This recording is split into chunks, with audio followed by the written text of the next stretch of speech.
दोस्तों नमस्कार, स्वागत है एक बार फिर से देश और दुनिया की तमाम बड़ी खबरों में। यदि आपने अभी तक चैनल को सब्सक्राइब नहीं किया है तो कृपया चैनल को लाल बटन दबाकर सब्सक्राइब करें और घंटी बटन भी दबा दें। ये पहली बड़ी खबर है, तेलंगाना में बीआरएस को लगा बड़ा झटका, 3 बड़े नेता कांग्रेस पार्टी में हो गए शामिल। दरअसल तेलंगाना विधानसभा चुनाव से पहले भारत राष्ट्र समिति यानी बीआरएस को कांग्रेस पार्टी ने बड़ा झटका दे दिया। गुरुवार को बीआरएस के विधायक एम हनुमंत राव और उनके बेटे ने कांग्रेस पार्टी का हाथ थाम लिया। इस दौरान बीआरएस के पूर्व विधायक वेमुला वीरेशम भी कांग्रेस पार्टी में शामिल हो गए। इस दौरान कांग्रेस के राष्ट्रीय अध्यक्ष मल्लिकार्जुन खड़गे और तेलंगाना में पार्टी के प्रमुख रेवंत रेड्डी मौजूद रहे। आपको बता दें कि बीआरएस के 3 बड़े नेता फिलहाल कांग्रेस पार्टी में शामिल हो गए हैं। कांग्रेस पार्टी ने ऐलान किया है कि इस बार तेलंगाना में कांग्रेस पार्टी की सरकार बनेगी।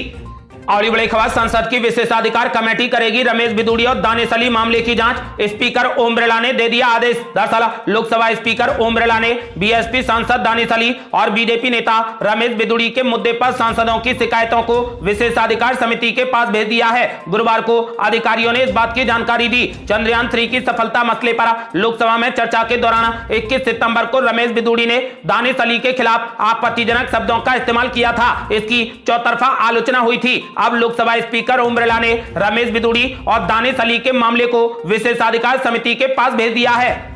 और बड़ी खबर, बीजेपी में रमेश बिदूड़ी को नई जिम्मेदारी मिलने पर भड़क गया पूरा विपक्ष।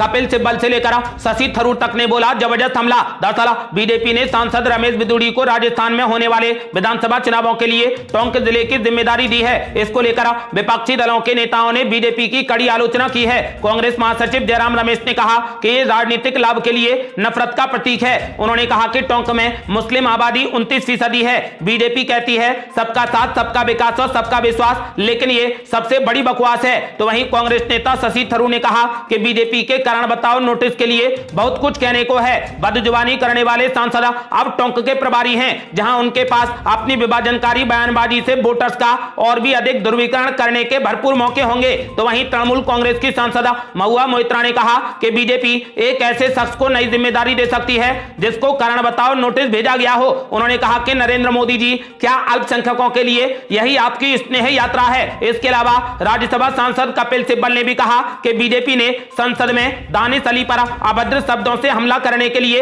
रमेश बिदूड़ी को इनाम दिया है। उन्होंने कहा कि रमेश बिदूड़ी को तुरंत निलंबित कर दिया जाना चाहिए था। उन्होंने कहा कि अगर विपक्ष का कोई भी सदस्य होता तो उसे तुरंत निलंबित कर दिया जाता और शायद संसद से भी निष्कासित कर दिया जाता, लेकिन इसके बदले में उन्हें पुरस्कार दिया गया है। और बड़ी खबर, कपिल सिब्बल ने मोदी सरकार पर बोला जबरदस्त हमला। कहा सरकार को महिलाओं से कोई भी लेना देना नहीं है, सिर्फ चुनाव में फायदा उठाने के लिए लाया गया महिला आरक्षण बिल। दरअसल महिला आरक्षण बिल लोकसभा और राज्यसभा दोनों सदनों से पास हो चुका है। बिल पास होने के बाद विपक्ष इसे तुरंत लागू करने की मांग कर रहा है। इस बीच राज्यसभा सांसद कपिल सिब्बल ने भी बिल को लेकर केंद्र की मोदी सरकार पर निशाना साधा। उन्होंने केंद्र सरकार से पूछा कि प्रधानमंत्री नरेंद्र मोदी ने 2014 में इस बिल को पारित क्यों नहीं किया। केंद्र सरकार इस बिल को उस समय भी पारित कर सकती थी। राज्यसभा सांसद कपिल सिब्बल ने कहा कि अब केंद्र सरकार 2024 में होने वाले लोकसभा चुनावों में इसका फायदा उठाने के लिए ऐसा कर रही है। हम जानते हैं कि इसका महिलाओं से कोई भी लेना देना नहीं है और इसका राजनीति से ज्यादा लेना देना है। महिला आरक्षण बिल परिसीमन और जनगणना के बाद साल 2019 में लागू किया जाएगा। वो हमें 2047 के बारे में सपने बेच रहे हैं। आपको बता दें कि सरकार ने 18 सितंबर को संसद का विशेष सत्र बुलाया था जिसमें महिला आरक्षण बिल को पास करा लिया। अब कपिल सिब्बल ने कहा कि सरकार को महिलाओं से कोई भी लेना देना नहीं है, सिर्फ 2024 के चुनाव में फायदा उठाने के लिए बीजेपी महिला आरक्षण बिल लेकर आई है। और बड़ी खबर, राहुल गांधी का दिखा अलग अंदाजा। अब फर्नीचर मार्केट पहुंचे राहुल गांधी, कारीगरों के बीच में आरी और हथौड़े के साथ में आए नजर। दरअसल कांग्रेस नेता राहुल गांधी ने गुरुवार को दिल्ली के कीर्ति नगर स्थित फर्नीचर मार्केट का दौरा किया। इसके बाद उन्होंने सोशल मीडिया प्लेटफॉर्म एक्स पर अपने अनुभव के बारे में बताया। उन्होंने कहा कि दिल्ली के कीर्ति नगर स्थित एशिया के सबसे बड़े फर्नीचर मार्केट जाकर आज बढ़ई भाइयों से मुलाकात की। ये मेहनती होने के साथ ही कमाल के कलाकार भी हैं। उन्होंने कहा कि मजबूती और खूबसूरती तराशने में माहिर हैं। काफी बातें हुई, थोड़ा उनके हुनर को जाना और थोड़ा सीखने की भी कोशिश की। आपको बता दें कि हाल ही के दिनों में राहुल गांधी का अलग अंदाज नजर आया है। उनका कहना है कि भारत जोड़ो यात्रा लगातार जारी है। 21 सितंबर को राहुल गांधी दिल्ली के आनंद विहार स्टेशन पर कुलियों से मुलाकात करने पहुंचे थे। हाल ही में जब वो छत्तीसगढ़ पहुंचे तो उन्होंने जनरल ट्रेन में सफर किया और इस दौरान आम लोगों से मुलाकात की और अब वो बढ़ई की मार्केट में पहुंचे हैं। आपको बता दें कि फर्नीचर मार्केट पहुंचकर राहुल गांधी ने औजारों पर भी हाथ आजमाए। अगली बड़ी खबर, बीजेपी से हाथ मिलाना जेडीएस को पड़ रहा भारी, 100 से अधिक नेताओं ने दे दिया इस्तीफा। दरअसल कर्नाटक में भारतीय जनता पार्टी के साथ गठबंधन करना एचडी देवगौड़ा की पार्टी जेडीएस के लिए भारी साबित हो रहा है। अब तक सैकड़ों नेता और कार्यकर्ताओं ने पार्टी का साथ छोड़ दिया है। इनमें से अधिकांश अल्पसंख्यक समुदाय से आते हैं। बुधवार को मैसूर शहर के नरसिम्ह राजा विधानसभा क्षेत्र के अब्दुल खादर सहित 100 से अधिक पदाधिकारियों ने जेडीएस से इस्तीफा दे दिया। जेडीएस के सिंबल पर विधानसभा चुनाव लड़ने वाले खादर ने कहा कि भाजपा और आरएसएस पूरे देश में मुस्लिम समुदाय को निशाना बना रही है, नफरत की राजनीति कर रही है। वे मुस्लिम समुदाय को परेशान कर रहे हैं। भाजपा नेता खुले तौर पर कहते हैं कि वे नहीं चाहते कि मुस्लिम वोट दे। ऐसे में हम इसी बात से दुखी हैं कि जेडीएस कर्नाटक में बीजेपी के साथ गठबंधन में है। मुस्लिम नेताओं ने कहा कि उनके मन में जेडीएस नेता एचडी कुमारस्वामी और पूर्व प्रधानमंत्री एचडी देवगौड़ा के लिए सम्मान है, लेकिन भाजपा के लिए नहीं है। इस्तीफा देने वाले जेडीएस अल्पसंख्यक नेताओं ने जेडीएस अध्यक्ष इब्राहिम से भी आग्रह किया है कि वो भी तुरंत इस्तीफा दे दें। अगली बड़ी खबर, पंजाब में किसानों का रेल रोको आंदोलन शुरू, यूपी और बिहार से गुजरने वाली कई ट्रेनें हुई कैंसिल। दरअसल पंजाब के किसान और मजदूर संगठनों ने अपनी मांगों को लेकर गुरुवार से 30 सितंबर तक रेल रोको आंदोलन शुरू कर दिया है। किसान पंजाब भर में रेलवे लाइनों पर बैठ गए हैं, रेलवे ट्रैक जाम कर दिए हैं। रेलवे ट्रैक जाम होने के बाद दिल्ली से अमृतसर, पठानकोट से अमृतसर और पंजाब से चंडीगढ़ के रेलवे ट्रैक पर ट्रेनों का चक्का जाम हो गया है। ट्रेनों का चक्का जाम होने के कारण सैकड़ों यात्री पंजाब के रेलवे स्टेशनों पर फंस गए हैं। गुरुवार सुबह ही किसान बड़ी संख्या में रेलवे लाइनों के पास में इकट्ठा हो गए। किसान नेता सरवण सिंह पंदेर ने बताया कि किसान 3 दिन की पूरी तैयारी के साथ में आए हैं। खाने पीने व बैठने का पूरा इंतजाम हो चुका है और ट्रॉलियों में सोने के लिए गद्दे भी किसान साथ में लेकर आए हैं। 19 जत्थेबंदियों ने 17 जगहों पर रेलवे ट्रैक जाम कर दिया है। हरियाणा के किसान नेता भी पंजाब के किसानों के समर्थन में आ गए हैं। हरियाणा किसान नेताओं का कहना है कि हरियाणा में पैदल यात्रा पहले से ही चल रही है। अगर पंजाब में किसानों के साथ में अन्याय हुआ या पुलिस ने कोई जोर जबरदस्ती करने की कोशिश की तो हरियाणा के किसान भी पंजाब की तरफ कूच कर लेंगे। इसके बाद बड़ा आंदोलन शुरू हो जाएगा। अगली बड़ी खबर, बंगले की सीबीआई जांच पर पीएम मोदी पर भड़के केजरीवाल, बोले मैं झुकने वाला नहीं, यदि कुछ नहीं मिला तो क्या प्रधानमंत्री मोदी देंगे इस्तीफा। दरअसल दिल्ली के मुख्यमंत्री केजरीवाल के बंगले के रिनोवेशन की जांच अब सीबीआई कर रही है। अब इसे लेकर दिल्ली के मुख्यमंत्री की प्रतिक्रिया सामने आई है। मुख्यमंत्री केजरीवाल ने मीडिया से बातचीत में कहा कि मेरे ऊपर 33 से ज्यादा केस दर्ज कर दिए हैं, मैं झुकने वाला नहीं हूं, ये भी जांच कर लें, कुछ नहीं निकलेगा। उन्होंने कहा कि बीजेपी सरकार डराने की कोशिश कर रही है, लेकिन मैं डरने वाला नहीं हूं। उन्होंने कहा कि मैं झुकने वाला भी नहीं हूं। केजरीवाल ने कहा कि बीजेपी उन्हें तोड़ने की पूरी कोशिश कर रही है। दिल्ली के मुख्यमंत्री केजरीवाल ने कहा कि यह दिखाता है कि प्रधानमंत्री नरेंद्र मोदी घबरा गए हैं। मुख्यमंत्री ने आगे कहा कि यह पहली जांच नहीं है, उन लोगों ने 50 से ज्यादा जांच की है, उन लोगों ने 33 से ज्यादा केस मेरे खिलाफ दर्ज कर लिए हैं। इनकी पिछले 8 सालों से जांच चल रही है, लेकिन कुछ नहीं मिला है, इसीलिए इन्होंने एक नई जांच शुरू कर दी। इसका भी स्वागत है, इसमें भी कुछ नहीं मिलेगा। अरविंद केजरीवाल ने प्रधानमंत्री मोदी को चुनौती देने के अंदाज में कहा कि अगर बंगले के रेनोवेशन की जांच में कुछ नहीं निकला तो क्या प्रधानमंत्री मोदी इस्तीफा देंगे। अगली बड़ी खबर, सासे शराब और सासे शीश महला, केजरीवाल पर जमकर भड़के अनुराग ठाकुर, बोले शोर और गूंज तो होगी। दरअसल दिल्ली के मुख्यमंत्री केजरीवाल के आवास के रिनोवेशन का मामला अब तूल पकड़ता जा रहा है। मुख्यमंत्री केजरीवाल के आवास की सीबीआई की प्रारंभिक जांच शुरू करने के बाद केंद्रीय मंत्री और बीजेपी नेता अनुराग ठाकुर ने केजरीवाल पर तंज कसा है। उन्होंने कहा कि भ्रष्टाचार में लिप्त आम आदमी पार्टी की सरकार मुख्यमंत्री कार्यालय से लेकर उनके नीचे मंत्री के नाम अलग अलग घोटालों में है। किंग पिन अभी बाहर है, चाहे फिर वो शराब घोटाले का हो या शीश महल का हो, ये सा का शोर बहुत आएगा। सासे शराब हो या फिर सासे शीश महला, इसका शोर और गूंज होगी। इसके पीछे भ्रष्टाचार करने वालों के खिलाफ कड़ी कार्रवाई भी होगी। अगली बड़ी खबर, लोकसभा चुनाव से पहले जेडीयू में मचा घमासान। एक हफ्ते में 2 बड़े नेताओं ने दे दिया इस्तीफा। दरअसल आगामी लोकसभा चुनाव 2024 से पहले बिहार की सत्तारूढ़ पार्टी जेडीयू के भीतर घमासान मचा हुआ है। कई वरिष्ठ नेताओं का एक दूसरे के साथ तालमेल नहीं बन पा रहा। कुछ दिन पहले ही जेडीयू के 2 अहम नेताओं ने पार्टी से इस्तीफा दे दिया। तो वहीं जेडीयू की अहम मीटिंग के दौरान नीतीश कुमार के 2 करीबी नेताओं ललन सिंह और बिहार सरकार में मंत्री अशोक चौधरी के बीच में जमकर तू-तू मैं हो गई। हालांकि पार्टी की ओर से ऐसा कोई भी बयान सामने नहीं आया था, लेकिन सवाल अब ये उठ रहा है कि यदि कोई भी विवाद नहीं हुआ तो ललन सिंह बीमारी को आधार बताते हुए मुख्यमंत्री नीतीश कुमार द्वारा बुलाई गई बैठकों में शामिल क्यों नहीं हुए हैं। अब ऐसे में नीतीश कुमार किस तरीके से अपनी पार्टी के वरिष्ठ नेताओं को एकजुट करते हैं, यह बड़ा सवाल है। फिलहाल जेडीयू में घमासान मचा है। नीतीश कुमार की पार्टी में असमंजस की स्थिति है। फिलहाल उनके 2 बड़े नेताओं ने पार्टी से इस्तीफा भी दे दिया है।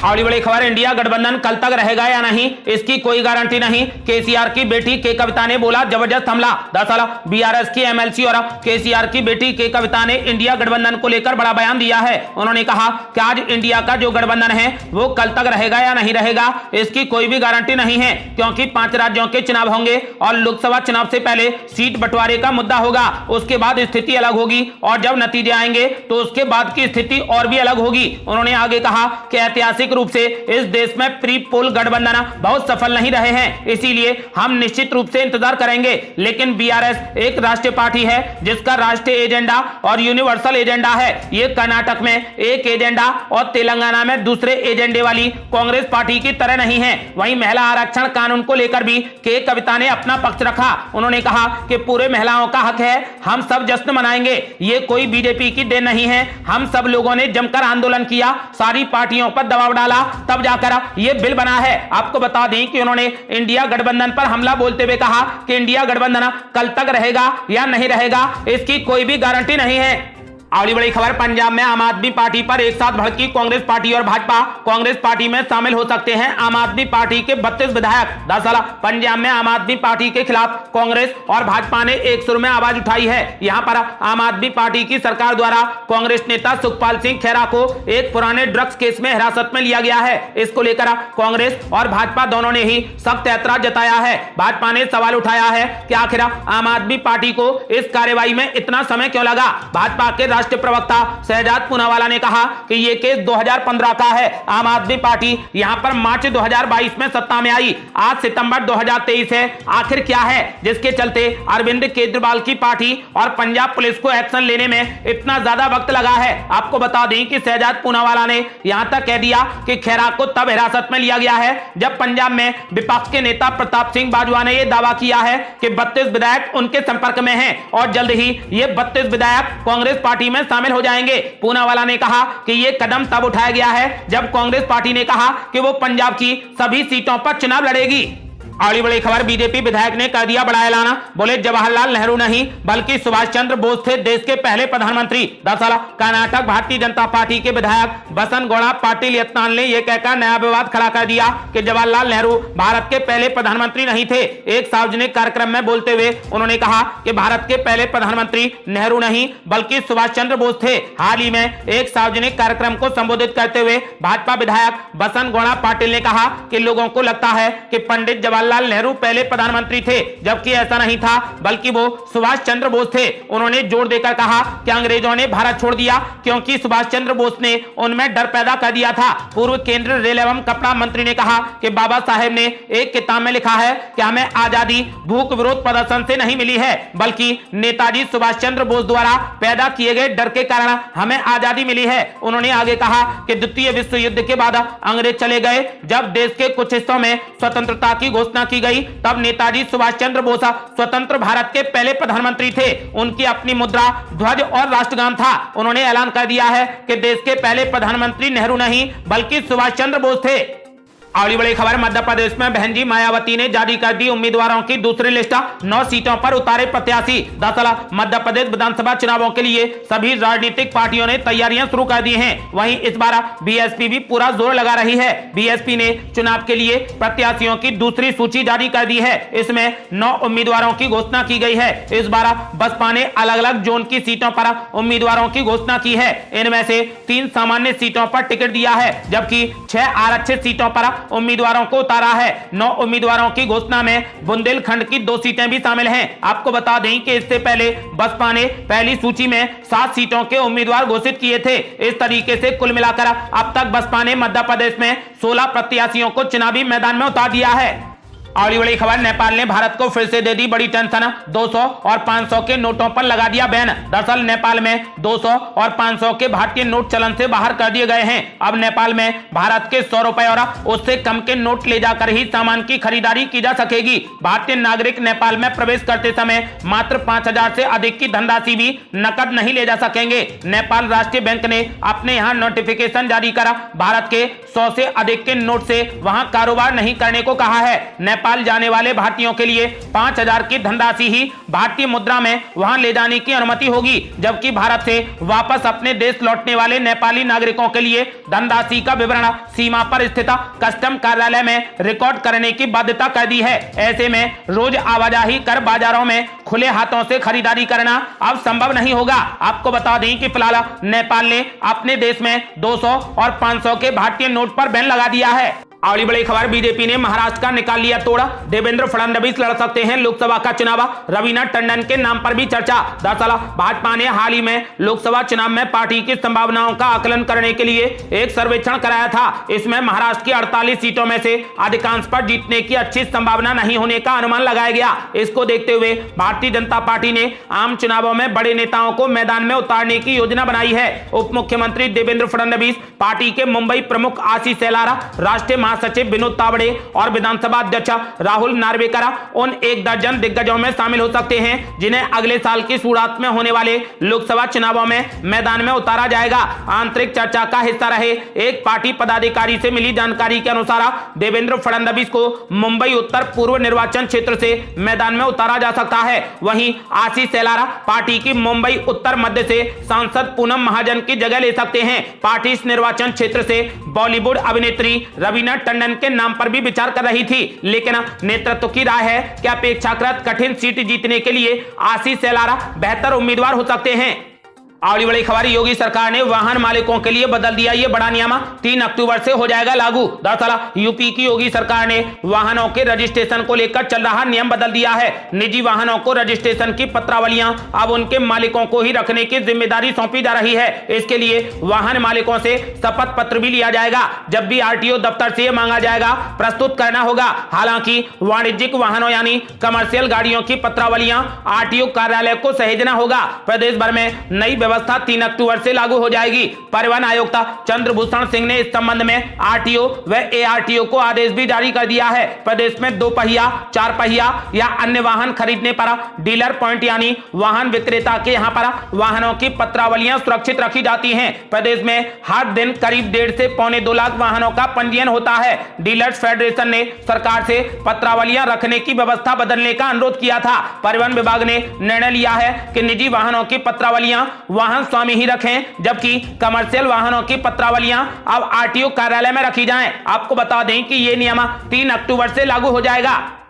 अगली बड़ी खबर, तिरंगा यात्रा फॉर पीओके की मुहिम शुरू। दिल्ली में 1 अक्टूबर को पाकिस्तान के खिलाफ होगा मार्च। दरअसल राष्ट्रवादी मुस्लिम संगठन मुस्लिम राष्ट्रीय मंच ने ऐलान किया है कि पीओके भारत का था, है और हमेशा रहेगा। भारतीय मुसलमानों ने ठान लिया है कि पाकिस्तान से हर हाल में पीओके वापस लिया जाएगा और वहां पर भारतीय ध्वज फहराया जाएगा। मंच के प्रवक्ता शाहिद सईद ने कहा कि अपने मुख्य संरक्षक इंद्रेश कुमार के नेतृत्व में मुस्लिम राष्ट्रीय मंच के माध्यम से भारत में पहली बार पीओके के वापस लेने और इसके लिए देशव्यापी आंदोलन, जन जागरण अभियान और कूटनीतिक प्रयास की शुरुआत हो रही है। आपको बता दें कि यह शुरुआत 1 अक्टूबर से होगी। दिल्ली में 1 अक्टूबर को पाकिस्तान के खिलाफ मार्च निकाला जाएगा। ये थी अब तक की बेहद बड़ी खबरें। रोजाना की ताजा खबरों को जानने और हमसे जुड़ने के लिए चैनल को लाल बटन दबाकर सब्सक्राइब करें और घंटी बटन भी दबा दें। जल्दी मिलते हैं बड़ी अपडेट के साथ। तब तक के लिए जय हिंद, जय भारत।